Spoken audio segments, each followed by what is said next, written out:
السلام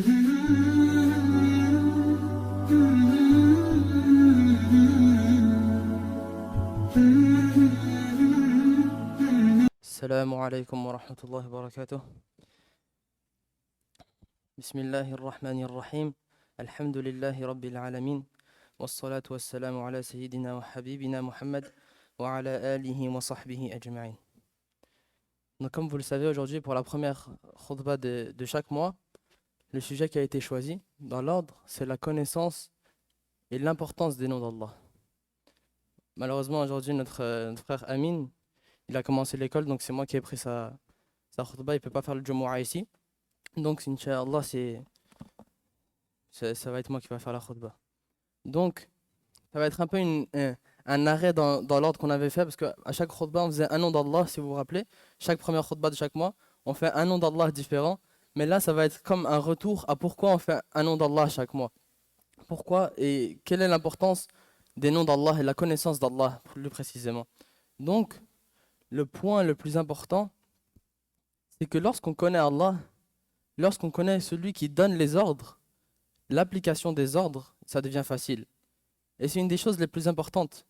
C'est ça qui différencie l'habitude de faire les choses mécaniquement et de faire les choses avec le cœur. Deux personnes, prenons l'exemple de la prière, c'est le plus évident. Deux personnes vont prier, mais il y en a une qui a un cœur qui est connecté à Allah. Il connaît Allah, il espère en Allah, il a peur d'Allah. Et donc sa prière elle va être différente que de celui qui pense juste à lever les mains, à faire un ruku' qui est bien droit, etc. Parce qu'il a mis, la personne qui connaît Allah, il a mis du cœur, comme on dit, mettre du cœur à l'ouvrage. Il aime ça. Il aime ça et en même temps il a peur d'Allah. Et donc c'est ce sentiment qu'on veut tous développer et cette connaissance qu'on veut tous avoir. C'est la connaissance la plus importante qu'on peut acquérir. Et toutes les connaissances qu'on prend dans cette vie, que ce soit à l'école, que ce soit à l'apprentissage du Coran, ça doit nous augmenter en connaissance d'Allah et nous augmenter en amour et en crainte pour lui. Les exégètes, ils ont tous été d'accord pour dire que le verset وَمَا خَلَقَتُ الْجِنَّ وَالْإِنسَ إِلَّا لِيَعْبُدُونَ, ils ont dit لِيَعْبُدُونَ, je n'ai créé les hommes et les djinns que pour qu'ils m'adorent. Je n'ai créé les djinns et les hommes que pour qu'ils m'adorent. Ils ont dit le verbe لِيَعْبُدُونَ لِيَعْرِفُونَ, pour qu'ils me connaissent, donc Allah, pour qu'ils connaissent Allah. Et c'est notre objectif le plus important dans cette vie, c'est notre mission, dans tout ce qu'on fait, de se rapprocher d'Allah et de le connaître plus et de l'aimer plus. Et c'est un point qui est très important. Par exemple, dans la dernière khutbah de chaque mois, c'est moi qui l'ai fait avec le frère Mustafa. On a parlé de l'importance, ce mois-ci, on a parlé de l'importance du repentir. Et si vous vous rappelez, on a parlé de l'histoire de l'homme qui a tué 100 personnes. Et cet homme, vous êtes d'accord, tuer 100 personnes, c'est parmi les kaba'ir, parmi les plus grands péchés qu'une personne puisse faire. Il en a tué 100, pas une, 100. Et cette personne-là, lorsqu'il est parti voir le savant, qui lui a indiqué de quitter cette terre, tout ça, il l'a fait parce qu'il savait qu'Allah il pardonnait les péchés. Il l'a pas fait pour juste, il a fait semblant. Non, il savait pertinemment, il était conscient qu'Allah il pardonne les péchés. Et avec ce mindset-là, cet état d'esprit, il est parti de cette terre et il a connu Allah. Il savait qui était Allah et Allah lui a pardonné. Et on a plein d'exemples comme ça. On peut prendre un exemple dans notre vie de tous les jours. Lorsque je sais qu'Allah, c'est celui qui voit tout, qui entend tout, et que je vais à mon travail, et qu'au lieu de prendre une pause de 15 minutes, je prends une pause de 20. Mon boss, il m'a pas vu, mais Allah m'a vu. Et je sais qu'Allah est saisi pour le péché. Ou alors, je suis tout seul dans la nuit, je lis le Coran, personne ne me voit. J'espère venant d'Allah, parce que je sais qu'Allah me voit. On peut prendre des exemples comme ça dans la vie de tous les jours. Et c'est les noms d'Allah qui, à chaque jour, à chaque moment de notre vie, nous motivent. Et quelque chose qu'on peut essayer de faire chacun de notre côté, on se dit, allez, chaque jour, je me dis que je vais lire un nom d'Allah. Je vais lire un nom d'Allah et essayer de vivre ma journée en ajoutant cet état d'esprit, je vais mettre ça dans ma conscience. Par exemple, on se dit aujourd'hui, ok, Allah c'est Al-Basir. On prend Al-Basir ou peu importe quel nom d'Allah. Je prends ce nom, je l'apprends. Ça, c'est les 4 points, Inch'Allah, que je vais mentionner. Donc, d'apprendre les noms d'Allah, donc les connaître, Al-Basir, Al-Sami', etc., jusqu'à la fin. Ensuite, lorsque je les ai appris, je les ai mémorisés, les comprendre. Et ça, c'est un point qui est très grand. Donc, je me dis, chaque jour, j'essaye d'apprendre un nom d'Allah. Un nom par jour, ça prend max 2 minutes. Un nom par jour. C'est rien dans une journée de 24 heures. Ensuite, J'ai appris un nom, alhamdoulilah, c'est un très bon pas. Ensuite, qu'est-ce qu'il veut dire ce nom?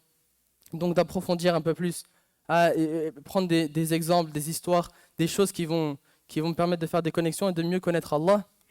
Puis, lorsque j'ai connu leur signification, de m'en imprégner et de vivre avec. Donc là, on va dire, le fait de connaître le nom d'Allah, de l'avoir mémorisé et de connaître son sens, c'est la théorie. Ça veut dire que j'ai les informations dans ma tête, mais ensuite de vivre avec ça. Par exemple, Allah, c'est Al-Alim. Donc de chercher le ilm, de chercher la connaissance qui va me mener à connaître Allah. C'est ce qu'on recherche, c'est notre but le principal. Et de mettre, comme on l'avait mentionné il y a longtemps, et c'est quelque chose de plus important, notre intention. Il y a deux personnes qui peuvent aller à l'école. Je vais à l'école, par exemple, deux personnes en génie civil. Les deux, ils étudient le génie civil. Un, il étudie pour avoir un beau métier qui paye beaucoup. L'autre, il étudie, bien sûr, pour avoir un beau métier qui paye beaucoup. Mais en même temps, connaître Allah, subhanallah, tu vois les mélanges de matériaux, comment on fait du ciment, comment on fait du béton, etc. Tu te dis, subhanallah, Allah, il a créé tout ça avec des propriétés, c'est fascinant. Donc, de voir Allah, dans le sens de voir Allah, se rappeler d'Allah à travers les choses qu'on voit et pas juste faire les choses mécaniquement, mais plus avancer de cette manière. Et donc, ça c'était les 3 points, donc je les répète, Inch'Allah. Et donc, je le répète, c'est très très important. Le premier concerné par cette khutbah, c'est moi. Je suis pas là en train de donner un cours, vraiment pas du tout. C'est vraiment pour moi, c'est à moi-même que je me fais le rappel en disant ça. Et c'est moi-même qui dois agir comme je suis en train de dire. Donc, on a dit les 3 points. Donc, de connaître Allah, d'apprendre, on va dire un nom par jour. Si on peut faire plus, si on a beaucoup de temps. Donc, un nom d'Allah au minimum par jour. Ensuite, lorsqu'on a appris le nom, de connaître sa signification. Et ensuite, de s'en imprégner dans la vie. Et le 4e point, qui est d'invoquer Allah avec ce nom.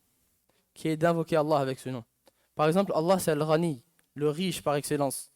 De demander à Allah la richesse, de demander à Allah de dépendre de personne et d'invoquer, apprendre des doigts liés avec ce nom. Et donc, ça va augmenter notre amour pour Allah et notre action avec ça. On va se rappeler qu'Allah, il nous aide dans tous les... Et des noms, il y en a beaucoup, subhanallah. Donc, on a du travail à faire avec les noms d'Allah. Et c'est comme je le répète, comme je l'ai déjà dit, c'est la connaissance la plus importante. C'est ce pourquoi on a été créé. Vous savez, l'un des plus grands facteurs de notre faiblesse en tant que ummah, en tant que communauté, l'un des plus grands facteurs de faiblesse, c'est le fait qu'on se soit éloigné de la connaissance d'Allah. Le fait qu'on ne connaisse plus assez Allah, ça a fait qu'on est des fois une ummah un peu faible. Alhamdulillah, on a une force, mais des fois on a une faiblesse qui se manifeste parce qu'on ne connaît pas assez Allah. On ne connaît pas assez Allah. Par exemple, beaucoup de frères, et qu'Allah les facilite, ils ont une difficulté dans la vie, que ce soit monétaire, ils ont des problèmes d'argent, etc. Ils sont désespérés. Mais ça, c'est une épreuve qu'Allah envoie pour te tester. Et Allah, il abandonne jamais ses serviteurs. Mais comme on a des fois un mindset qui est un peu mélangé, qui est un peu avec les idées un peu occidentales, sans faire de grands amalgames, mais des fois on a un peu un mindset qui est différent, qui fait qu'on ne va pas se tourner vers les bonnes choses, vers ce qui nous est vraiment utile. Donc c'est important qu'en tant que communauté, qu'on s'entraide et qu'on s'enseigne chacun à l'autre. Que chacun, par exemple, celui qui a une connaissance, qui peut transmettre un bon savoir, qu'il le transmette à l'autre. Et le meilleur des savoirs, c'est de connaître Allah. C'est celui qui nous a créés, c'est celui qui a créé nos ancêtres. Imaginez-vous tous ces saisons qu'on voit qui s'alternent. On voit l'automne, subhanallah, les feuilles elles tombent, l'été, le printemps tout fleurit, l'été il fait chaud, l'hiver il fait très froid, surtout ici c'est très marqué. On voit vraiment les saisons, subhanallah. On se dit qu'Allah il fait tourner ça. En même temps qu'il connaît n'importe quelle feuille présente ici à Chomédé, présente ici à Laval, à Montréal, il sait la feuille qui est dans le Nevada, il sait tout, subhanallah. C'est fascinant. Et on se dit que celui qui connaît tout ça, celui qui a créé tout ça et qui est tout le temps informé de ce qui se passe, c'est celui qui nous a créés. Et c'est celui qui nous secourir. Pour lui, c'est même pas une chose, c'est même pas quelque chose de mentionnable. Il n'y a même pas une difficulté pour Allah. Allah, il n'a aucune difficulté. Il tient les cieux et la terre sans aucune difficulté, car Allah est bien au-dessus de ça. Et donc, nous, on se dit qu'en tant que petit être, petite créature, on est vraiment des petites créatures, on se dit qu'on ne représente rien. Et donc, Allah, pour lui, c'est facile de nous secourir. Vous savez, j'ai une petite anecdote. J'avais un drone avant. Un drone, c'est comme les trucs qu'on envoie dans le ciel. Et je conduisais ici à Laval. et je l'ai envoyé haut dans le ciel, à 500 mètres. Et j'ai regardé en bas, subhanallah, où j'étais, c'était un petit point comme ça. Je me suis dit, je suis un petit point là, je voyais, parce que c'est en temps réel. C'est-à-dire, je voyais les voitures bouger, les bus qui bougeaient, tout ça, qui bougeaient et tout. Et je me suis dit, je suis quoi au milieu de tout ça? Je représente rien. Et donc, c'est très important de se rappeler qu'on est insignifiant, mais qu'on adore le Très-Haut. Nous, on est tout petit, tout rikiki, comme on dit, mais on adore Allah. Et c'est ça qui nous fait notre renom, qui nous fait notre grandeur en tant que musulmans. Et il faut qu'on porte cette grandeur, qu'on porte cette grande renommée. Allah, il nous a honorés, il nous a permis de venir à la mosquée, Allah nous a permis de répondre à des non-musulmans, de répondre en ayant des non-musulmans. Et donc, Allah nous a honorés, il faut qu'on soit à la hauteur de cet honneur, qu'on prenne cet engagement qui est très grand et qu'on apprenne tous les jours du mieux qu'on peut d'adorer Allah. Qu'on apprenne chaque jour qui est Allah. Comme je l'ai dit, c'est notre mission en fait. Est-ce que vous verrez une personne qui a une mission, qui doit partir dans un pays, et lorsqu'il arrive dans ce pays-là, il achète des fruits alors qu'il doit partir à voir un boss et tout? Non, il va aller directement à son objectif. C'est comme si nous, on a été envoyés dans cette vie, et c'est ça notre objectif. Bien sûr, on peut avoir des loisirs, on peut faire des choses, mais il ne faut pas qu'on soit distrait par cet objectif qui est le plus important. En premier, c'est pour moi, je le répète, et c'est très important. Et subhanallah, lorsqu'on parle d'Allah, ça nous fait du bien. On se rend compte, et c'est une chose que j'ai remarqué dans ma vie, plus on parle d'une chose, et plus ça montre qu'on est préoccupé par cette chose, et plus on parle d'une chose, plus on va l'aimer. Par exemple, la personne qui est préoccupée par son travail, tout le temps il va parler de ses horaires, il va dire j'ai fait ça, je dois faire ça, mon travail, etc. Donc, si on veut aimer Allah et l'adorer encore plus, et le connaître plus, il faut qu'on s'efforce, on s'entraîne à parler plus d'Allah. Mentionner, par exemple, dire, on a tous un cercle d'amis, on a tous des gens qu'on fréquente, leur mentionner un nom d'Allah. Dire, regardez, subhanallah, Allah il a créé ça, vous montrez quelque chose de la nature, par exemple, qui est fascinant, vous dites, c'est Allah qui a créé ça. Et ça travaille quelque chose dans le cœur. Et à la fin, on va cultiver cet amour. Donc, qu'Allah nous permette tous de se rapprocher de lui, de s'efforcer du mieux qu'on peut, et d'œuvrer dès maintenant. Donc, Inch'Allah, je répète les 4 points qui sont très importants. Connaître, apprendre un nom d'Allah, donc le mémoriser.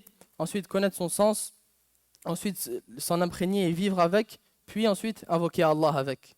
Invoquer Allah avec ce nom. Et ça va grandement nous aider, car la dua, c'est notre arme. La dua, on demande à Allah ce dont on a besoin. Et Allah, dans le sens, il est gêné de rendre les mains du serviteur vides. Vous imaginez, nous, quand on invoque, des fois, on pense à j'ai quoi comme cours après, ou alors je dois retourner au travail. Alors que si on a ça en tête, qu'Allah, il veut, si Allah nous a permis de faire une dua, c'est qu'Allah, il veut l'accepter, on va être beaucoup plus concentré dans nos dua. Donc également, Inch'Allah, deux annonces, une pour demain.